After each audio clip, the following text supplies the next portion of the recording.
I often say to people, I don't want to see 15 years experience on your CV or 25 years experience. That means nothing. I want to see in 5 years how we hire people and how we secure roles very different from the way that we do it today. What matters is what you've learned. Hiring based on outcomes, not just experience and tech credentials, but actually outcomes that the people that they've delivered.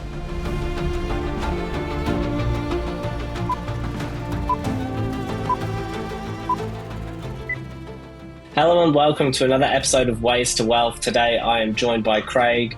Craig, why don't you give us the too long didn't read on what you do and what your business is? Yeah, hey, thanks, Charlie. So name's Craig McAlpine, founded MyCareerBrand. We primarily work in the area of career transition, outplacement, career coaching. If you like, our market is with executive level right through to contact centre and field staff. I've also founded a tech startup called Pitch, which is designed to enable individuals to be able to communicate a lot better their value proposition to market, produce their CV, interview skills, and role alignment and capability. We've been... Carry on. We've been around since about 2010. So the organisations, we've got about 4 or 5 career coaches in the organisation, and we work in around about 10 countries throughout the world. So well established. That's cool. Wow, 10 countries around the world. That's a really cool story. So you are able to, you're able to basically get work and open up your market by operating in different countries. That must be really beneficial. What made that possible, I guess? I know that's kind of diving into a technicality quickly, but just out of interest. Yeah, scalability really matters, and technology. So before COVID came along, we were already well down the track of using technology to enable scalability and also ability to be able to grow our market into other countries. So there were really very few barriers. Right, because there are no regulatory barriers for you actually helping people improve their careers and basically boost themselves and selling themselves, especially in this modern day. Obviously, employment is becoming, the dynamics at least are very different or becoming very different as we kind of enter this post-labor economic kind of world where the cost of an hour may be different, I guess you could say. So in that regard, then, what kind of, I guess taking a step back then, what was the first step and what made you actually kind of go in and start the business? Yeah, I guess. It's a really good question. The first step where I was engaged to come in and work on the strategy and delivery for career transition and outplacement for an organisation, I very quickly realised that there was very little separating each of the organisations that participated in or delivered in that market in terms of what the tools were that they used and so on. And I came from a background of writing bids and proposals professionally for organisations, and the aha moment was when engaging with individuals who had their role disestablished or were looking for a new job proactively, that it was very much like we should be attacking it from an RFP, a request for a proposal. So when an advertiser or an employer advertises a job, really what they're doing is they're issuing a request for a proposal to provide professional services to solve a problem. So why wouldn't we attack it in the same way? So that required a complete re-engineering of the way that actually approached that. And it also required an ability to be able to deliver that at scale. So you mentioned just earlier then, the cost per hour. Professional services, you're on a hiding to nowhere in a lot of cases because you can only provide gain the revenue for as many hours as you can actually stack into a day, multiplied by the number of resources or people that you can actually used to deliver that. So, and that then led to the development of Pitch, which is our technology play, if you like, and bringing all of the tools that we've got now into a technology delivered solution using AI, which is then also going to increase scalability and also offers the opportunity to change the market of recruitment and value proposition delivery as well. So cool. Point of difference, really, Charlie, is the thing. And I would say for any organisation, if you're going to break into a market, what are you offering that's different, that has value? It's not just a case of being different. It's like, does the market need it, and what's the value associated with it? So that's what we looked at really carefully.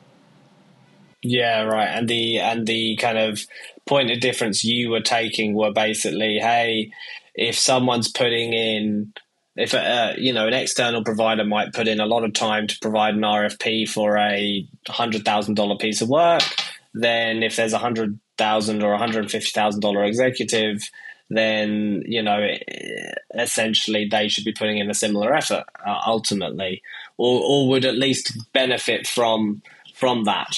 You're absolutely right. What I say to people is, hey, how long are you intending to be in this role for?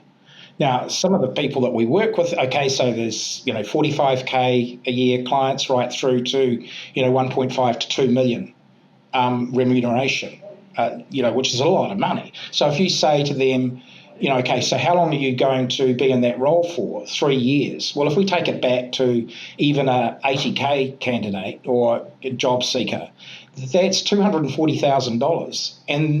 And a lot of job seekers say, I have to put in a day's worth of work to get there.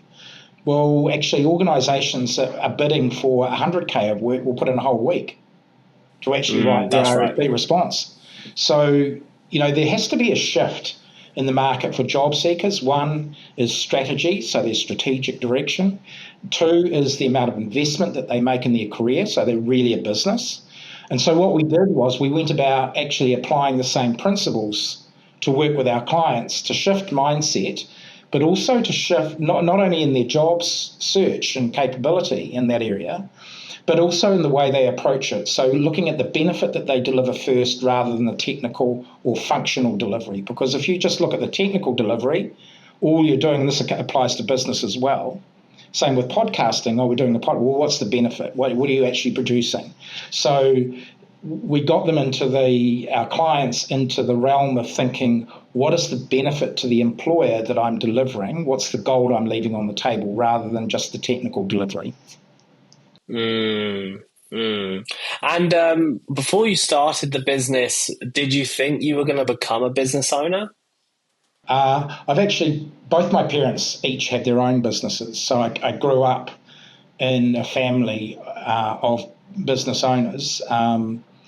I established my first business at the age of 24. And that was a sideline to my other job. So a side gig, I was already doing side gigs and then. So I've always had that, and I think in my DNA. But I think I've always been impatient as well. And I've generally worked for large corporates, but I've also looked at always wanting to create a point of difference. So that's really what's driven me.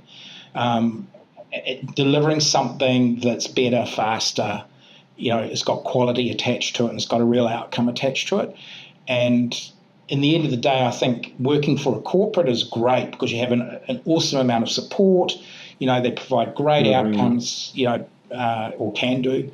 But for an individual like myself, who's quite creative and entrepreneurial, often you can feel it's sort of like hemmed in by that. So you need the latitude, breadth, and so on to be able to go out and explore things without asking permission to do so. Do you think that aligns to the RFP approach to how you could basically design your own role by putting in a bit of extra time to give you that autonomy? Absolutely. In fact, that's part of the tool set of Pitch, is you actually design your ideal role. So it's like, and then you go to market with that. But not only that, is you go to market with the evidence that you can do it. So, yeah, you're absolutely right in that regard. It's not just about designing a role or designing something you would love to do. It's actually having the evidence that you're going to be able to, or the potential to be able to deliver on it. So, it's like a lot of entrepreneurs will come up, or inventors will come up with an idea, but they've got no market for it. So they're trying to find the problem. Identify the problem first, then solve it is what we, as part of our philosophy as well. And I guess pitch basically just came out of the kind of coaching business, and you realized that you could more productize it. Was that because you came up with that service provider dilemma of basically not quite being able to scale, I guess, your time? You might be able to scale markets, but you weren't maybe perhaps able to scale your time like you can, obviously, through something more productized. What's the kind of thought process behind pitch? And do you kind of see it as a different thing, or is it a part of the same entity and owned by the same company? It's used by the same company. So you're absolutely right. It grew out of multiple and disparate tools that actually were integrated but manually. So what we wanted to do was reduce the friction for our clients and be able to speed up and gain more value for them as well, ongoing. So it grew out of that, but it also grew out of a need to scale. It grew out of a need to address a market which is becoming increasingly cost conscious. So employers, we've got to think, if an employer is in a position, as we've gone through in the last few years, where finances are tight, one of the last things that they're looking at doing is spending thousands of dollars on an employee when they're leaving the business to provide career transition. But there's a whole lot of risk mitigators in that. It's an investment in their future, because they're thinking about, okay, how can I protect my brand? We've got an employee who's extremely valuable, really, like, they're just not part of where we need to be or going right now. So we want to look after them. But what we want to do is actually increase the affordability of that. And so actually having a tool which employers can use to provide a career transition and outplacement service at a lot more affordable price, but without reducing the quality of delivery, and shifting that from more career coach concierge service, you see a lot of companies, like insurance companies, have got self-service portals, or banks, self-service portals. What we're trying to do is put the self-service without reducing the quality, which has been a criticism of banking and finance sector. They've introduced a lot of technology, but they've lost clients through it as well. We don't want to do that. What we want to do is actually increase the value and the quality, not reduce it, but also reduce the cost of delivery. And are you finding that the distribution channel there is through employers then, because of a few of the things you said?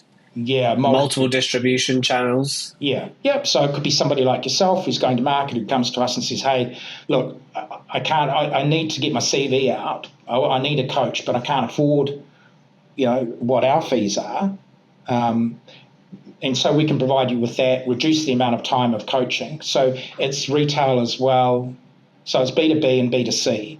But it can be used by other coaches in their organisation as well. So now we're moving from the concept and beta format of that pitch delivery tool into the second phase, which is, so we've got the MVP, which is really cool.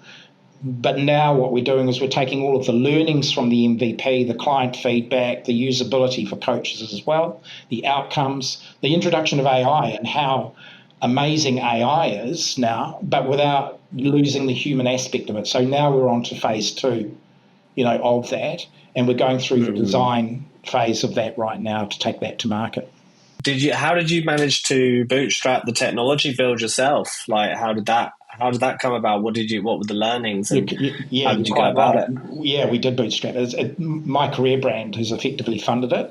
It's a really good point that you raise, and I wonder myself how much IP and how much potential New Zealand is losing because of the challenges faced through small business trying to fund what could be a fantastic product or solution to take to market, but not being able to afford to even engage the right advice and so on to take them there. So we have organisations like Callaghan, we have, the angel investors and so on. We have Icehouse, all of these things or entities that are there to help people. But I still believe that, from my own experience, you're trying to run your business and bootstrap what you're doing now and keep that product going. How much time? You only got 24 hours in the day, and some of that you do have to sleep, otherwise you're just going to die. But it's like, how can you actually get that working and fund it? As well as fund the growth of your business and all of the other stuff you've got to fund. So we've bootstrapped that. MyCareerBrand has funded it. I've funded it. Now we're looking for funding to take it to its next stage.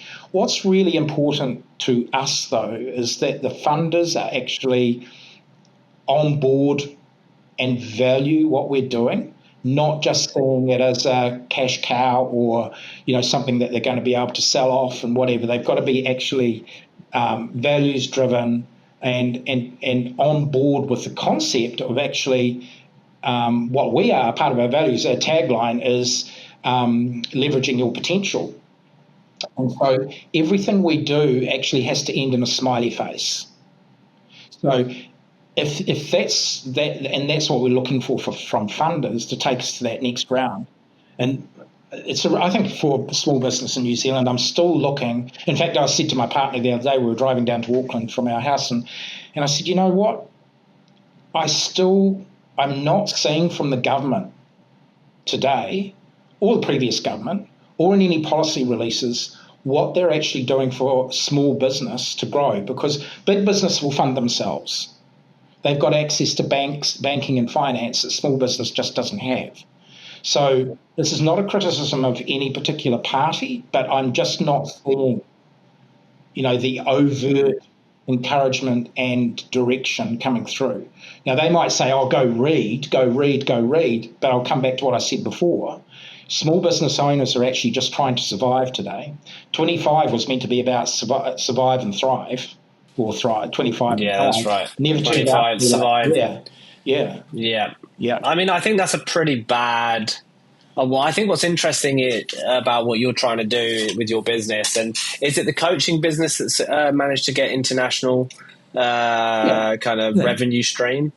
What's quite interesting there, right, is because we do think and talk about, in 2025 there was that kind of quite defeatist, right, mindset of, we'll just make it through. And I do think that in retrospect, we will look at this as a kind of depression in this country of kind of prosperity at that time. I think that we've basically lost momentum in our economic output, our productivity, and morale, especially at a small to medium enterprise level, and that's only because we don't have the capabilities. And I talk as a I guess, from the greater small to medium enterprise kind of lens of. I mean, I don't want to blame it on funding, because I think that's because funding is often a substitute for another problem as well that may exist within the business, and you want to be smart with how you utilize funding.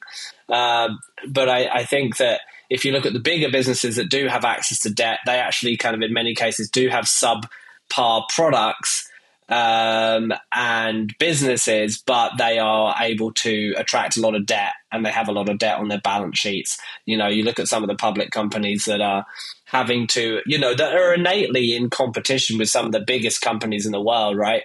I kind of think of Spark as an example. Lots of debt, a product suite that is, blatantly worse than, the kind of international counterparts that they would be facing.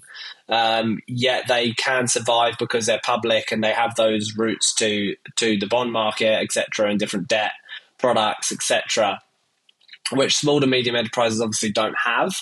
And the only way that funding comes about, especially if you are trying to do a new business, would be through bootstrapping, which I think is the preferred route because it introduces less risk. Or in some cases, people will obviously take out debt against against their personal asset base in order to fund a business venture, which puts a lot of pressure on the personal income, which you don't want to do too lightly.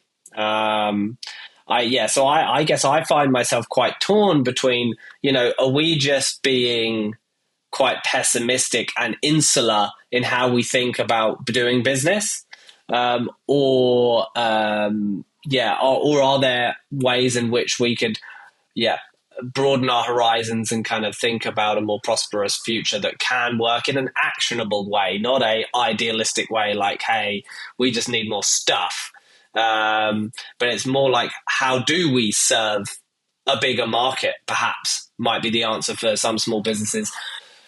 So I find that quite interesting. But I also guess what you're doing as well is, in theory, your product or your service more than anything, but maybe how users interact with pitch is a great asset for them, is that in the modern age of small to medium enterprises, you might have smaller teams that can get a lot more done in an efficient way. We're seeing that in our business. We're seeing that from the work we do when we help businesses transform and, implement different systems into their businesses or into their own, kind of wealth strategies. And that then opens up a lot of questions about not just comp, but also, I'm of the belief that you should, like you kind of alluded to, you should kind of consider your career as a business asset. And it's worth maybe, like you say, maybe it's worth 3 years the income, because you can credibly say you can keep that income for, that job for at least 3 years. So then it might be worth 2 times what you're getting paid a year, because it's an asset that you kind of have access to. And I think people take that income for granted often. What do you think about the where I guess the modern team structure is going? And I guess from a pitch perspective, right? So you've got this coaching business, and now you've got this startup that you've been bootstrapping, and you're now kind of feeling out the market for, okay, is there a funder that makes sense for us? What does your team composition look like? Yeah, so look, you alluded or you mentioned before that, doing more with less, or looking for the productivity and so on. And we've been working with large publicly listed companies on where they were going through significant restructures. And we're talking about several hundred people. We're talking about a team of 4 delivering career transition and outplacement to an organisation that is losing 300 people in a year. We were delivering for that many. And you can't do that by just applying the same methodologies or the same delivery tools. You have to start thinking differently. And so what it comes down to, you mentioned it earlier on, you talked about productivity. And I think that's where we need to really look at, well, what are we doing? And we're in a very, low productivity environment, just basically because we've been essentially welded to, I think, fixed to primary sector, which traditionally has been high employee input, compared to value of output.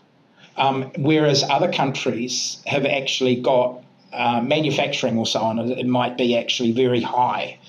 So it's actually how much they can manufacture a minute. And so the technology drives that, whether you're in a bottling plant or whatever. I've taken a similar approach, but not in a transactional approach. What we haven't wanted to do is increase the transactionality, if you want to, transactionalization of career transition and outplacement. Coming back to what I said before, the root of everything that we do, or foundation of everything that we do, is on quality. So I think from how I've shaped the team is, how can we deliver value in less time? So, for example, what traditionally would have been a 1-hour coaching session, we've designed a methodology that pulls it back to 30 minutes. So instead of 3 1-hour coaching sessions, taken it to 6 30-minute sessions, like an agile approach, like sprints. So start applying agile methodology also to your career and job search.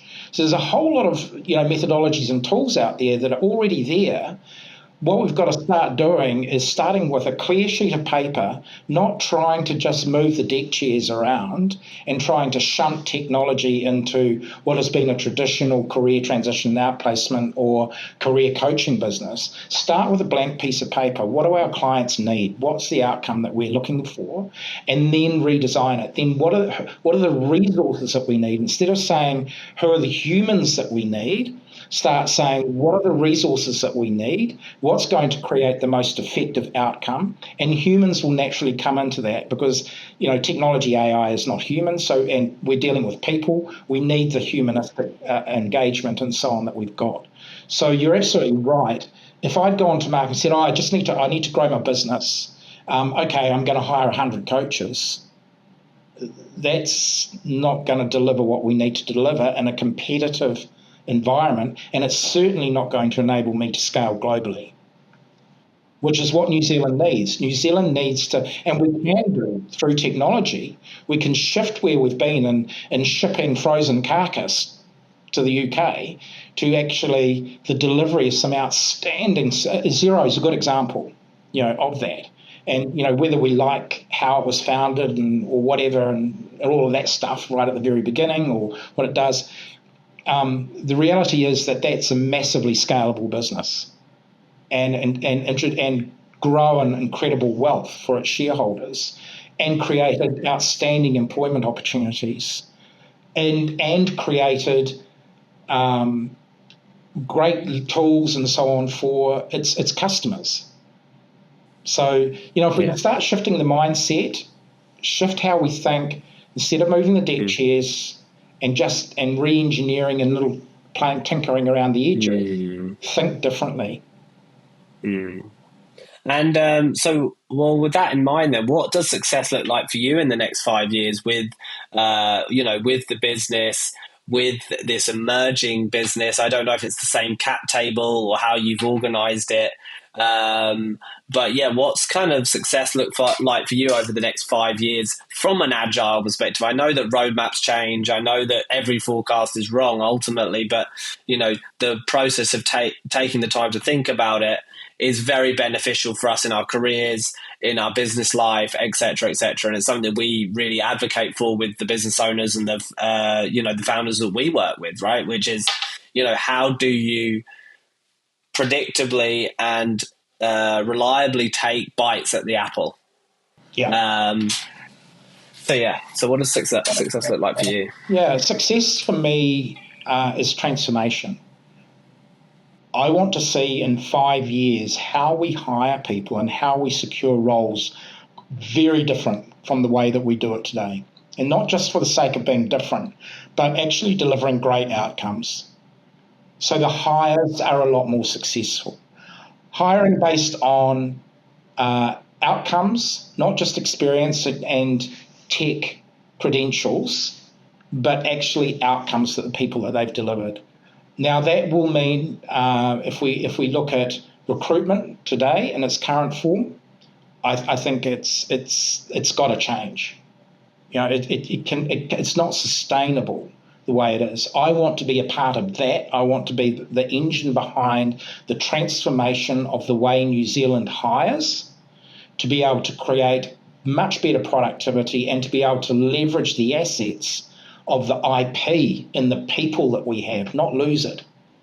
So I also want to see a transformation in the way we look at the resourcing that we have, and that we start tapping into the incredible resource of the over 50s, the over 60s.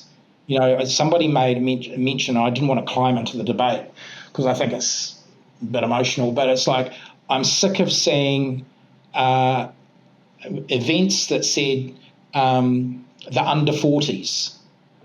It's like, so we're creating this demarcation, and we're running the very strong risk of losing the IP through learning.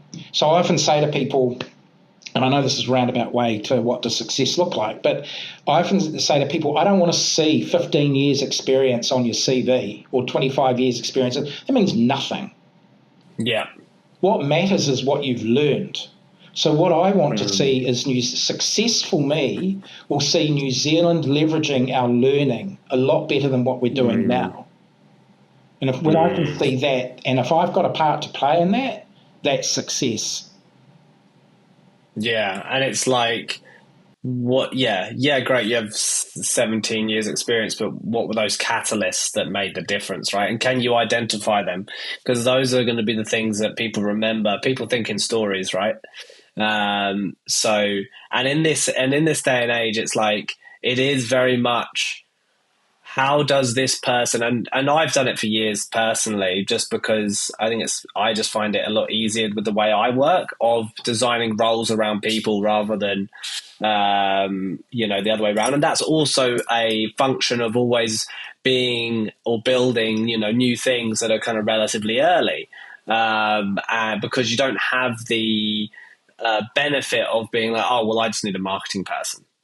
Because I don't need a marketing person. I need a marketing person that's also going to be able to do these operational things, because that is what solves my problem for my business in this moment. And they're going to need to be multidisciplinary. And that, I started that kind of trend in my business, hiring, in 2016, but it's never been more important, today in 2026, 10 years later, it's now profoundly different, because it's now, okay, well, what's the operating system of our business and how do we execute it? And increase the incremental leverage of each one of our team members. It was interesting what you said there about, hiring. I need a marketing manager or something like that. I would always challenge people around, do you? That's a job title. What I need, this is my problem that I need to solve. This is what I need to do to actually solve it. These are the credentials and the experience that I need to be able to solve the problem. Forget the job title. Coming back to success again, I would like to, from a business perspective, I want pitch to be the exemplar of job search and hiring. So right. If I can achieve that, then again, I've been a part of the solution. So pitch is really important to me. It's and I'm not an evangelist of it. It's the concept of pitch that we change the way that we deliver, and until we do that, I think we're going to be keeping on churning, and we're going to be trying to solve the same problems through the same way that we've been doing for the last. If I look at recruitment, it hasn't changed since I first got involved with Monster.com in 2003. Same thing. There's nothing different. The only thing is we've moved from newspaper job ads, where I secured my first real IT job in a little wee ad like this. Thank goodness, it was a fantastic job. But and then moved, into digital. But all they did, it was a little bit like moving computer-aided design from the drafting machine onto the CAD station. Nothing actually changed until we introduced automation and did things a lot more smartly in CAD. All we had was a $250,000 CAD station that we had to fund, doing the same old thing, which was drawing lines and so on it. So the same thing happens with recruitment. All we've got, and I've seen a couple of the tech tools the recruitment tools that some tech providers have got in the market at the moment. I'm not seeing anything different, fundamentally different to what we were doing in 2003. And that's a real concern, because that's people actually saying, I want technology for technology's sake. No, that's not what we should be doing. If technology can't show that we're making some really strong fundamental gains in what we're being able to deliver without losing the quality, in fact, increasing it, then we've got a problem, Houston, literally.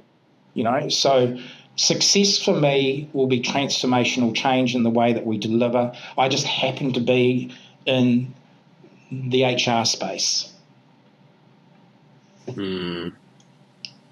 And what do you think around, I guess, in regards to the pitch? Because I think that, you obviously are future-proofing yourself and your business, and you're thinking about pitch because you think that, you obviously have a view that employment is going to change, the fundamental structure of employment and how we interact with businesses is going to change, and therefore you're trying to build out the solution.